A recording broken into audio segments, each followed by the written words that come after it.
Le récit dit que l'arche se trouverait dans une montagne qu'a gravie Moïse et à partir de laquelle il contemplait l'héritage de Dieu.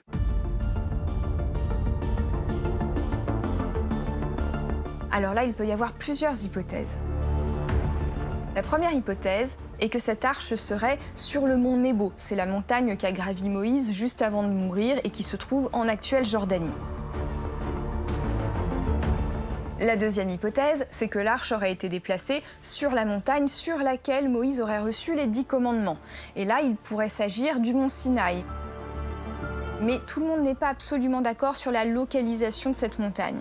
Et le problème, c'est qu'il y a plusieurs monts Sinaï. Il y a le vrai mont Sinaï qu'on connaît encore aujourd'hui dans la géographie, qui se trouve en Égypte, mais il y a d'autres localisations que l'on peut trouver à travers les textes de la Bible, comme en Jordanie ou en Arabie Saoudite. Et là, ça complique le travail des historiens. Ça fait donc de nombreux lieux où le prophète Jérémie aurait pu cacher l'arche d'alliance.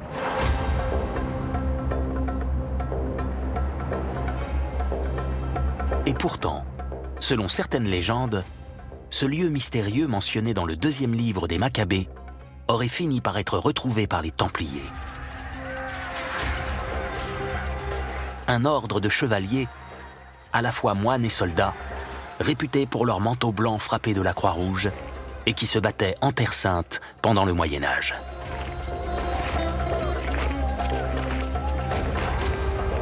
Une autre histoire suggère que cette grotte sur le mont Sinaï a été scellée et donc perdue pendant des siècles, jusqu'à l'époque des croisades où elle a été redécouverte par les Templiers.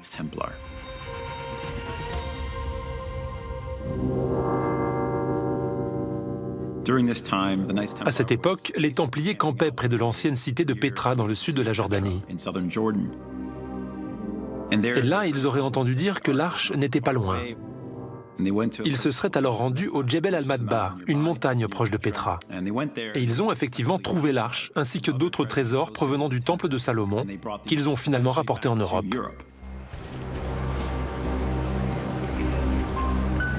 Toute cette histoire semble un peu difficile à croire. D'abord, comment ont-ils fait pour trouver l'arche par hasard, alors qu'elle a été cachée pendant des siècles? Ensuite, même s'ils l'avaient trouvée, on imagine que quelqu'un en aurait entendu parler parce que ça semble assez improbable de la rapatrier en Europe avec tous ces trésors sans que personne ne le sache. Et ensuite, admettons qu'ils l'aient trouvé. Ils auraient dû l'utiliser sur le champ de bataille. À cette époque, les Templiers combattaient les armées musulmanes. Et si l'on en croit la légende qui rapporte que l'arche était un puissant outil contre les ennemis de Dieu, alors on peut supposer qu'ils s'en seraient servis dans la bataille.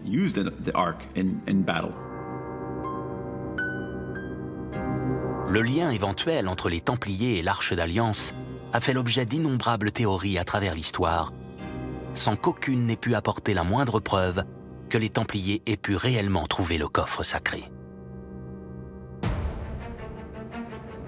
Quant aux fouilles archéologiques réalisées dans les montagnes de la région, elles n'ont pas permis de faire avancer l'enquête. À tel point que certains ont avancé une autre hypothèse. Et si l'arche était tout simplement restée cachée à Jérusalem?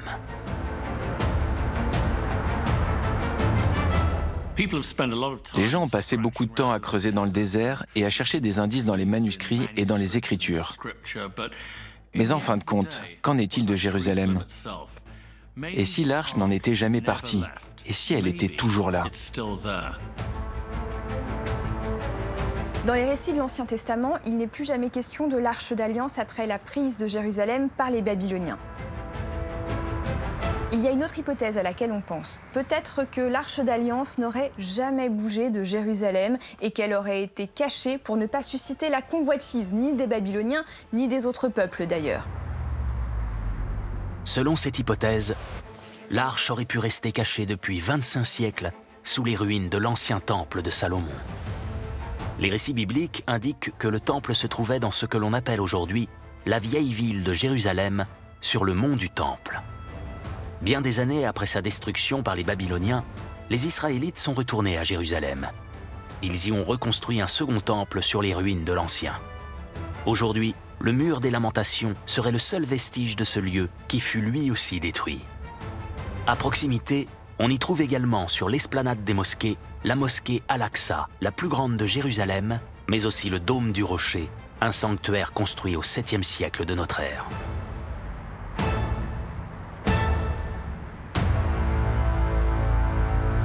C'est un endroit très particulier parce que les bâtiments ont été plusieurs fois détruits et reconstruits à différents moments de l'histoire. Ce qui fait qu'on a un entrelac de niveaux archéologiques et c'est parfois très difficile de réussir à les dater avec précision. Et sur ce site, on va trouver des éléments qui sont à la fois sacrés pour les Juifs et pour les musulmans. Sous le dôme du rocher, il y a le rocher de la fondation. C'est un endroit extrêmement important pour les musulmans puisqu'ils pensent que c'est à partir de cette pierre que Mahomet a pu s'élever vers le ciel. En revanche, pour la tradition juive, ce rocher fait partie du temple de Salomon. Ce serait l'un de ses vestiges. Et certains disent même que le rocher serait l'ancien emplacement du Saint des Saints, l'endroit où aurait été entreposée l'Arche d'Alliance pour la conserver. Cette hypothèse vient du fait qu'il y a des excavations avec des marches qui descendent sous le fameux rocher. On appelle ça le puits des âmes. Et certains pensent que c'est au fond du puits des âmes ou dans une salle secrète à proximité que se trouverait peut-être encore l'Arche d'Alliance. Sous le puits des âmes, sur le sol de cette structure en forme de grotte, on peut voir une dalle. Et si on cogne sur cette dalle, on entend un son étrangement creux. Il se pourrait que les prêtres de Jérusalem, confrontés aux Babyloniens sur le point de détruire leur temple, aient simplement creusé et placé l'arche sous le Saint des Saints.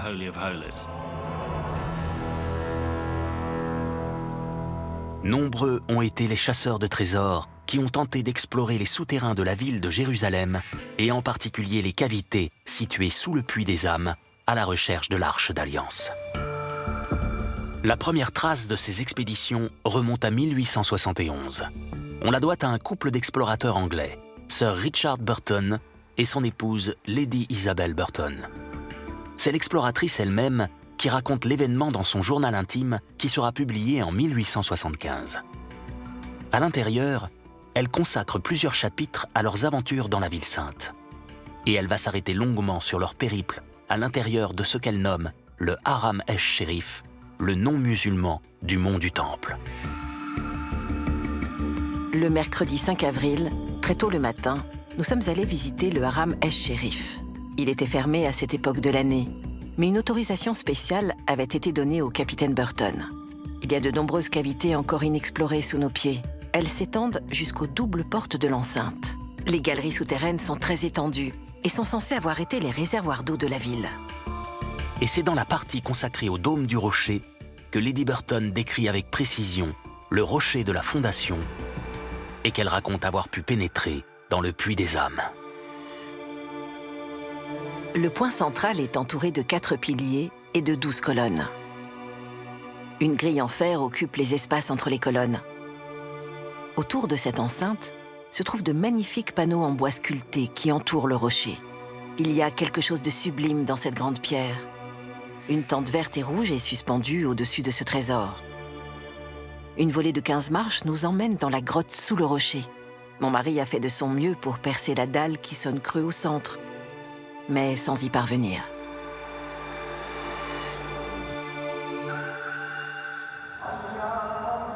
La tentative de Richard Burton et de son épouse a donc été un échec. Mais elle a, semble-t-il, donné des idées à d'autres explorateurs.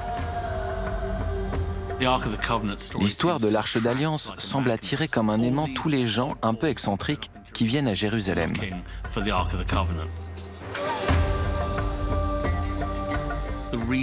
Certains sont partis à sa recherche pour des raisons parfois religieuses ou parfois pseudo-scientifiques. D'autres étaient simplement des aventuriers ou des explorateurs. On a vu toutes sortes de gens un peu étranges venir dans la ville sainte. Parmi eux se trouve un étrange universitaire finlandais du début du XXe siècle, Walter Henrik Juvelius. Cet homme au parcours atypique, à la fois bibliothécaire, poète et chasseur de trésors, prétend avoir découvert un code secret dans le livre d'Ézéchiel, l'un des textes de l'Ancien Testament. Le livre d'Ézéchiel est le plus étrange de l'Ancien Testament. Mais Walter Juvelius pense qu'il s'agit effectivement d'une sorte de carte pour trouver l'arche.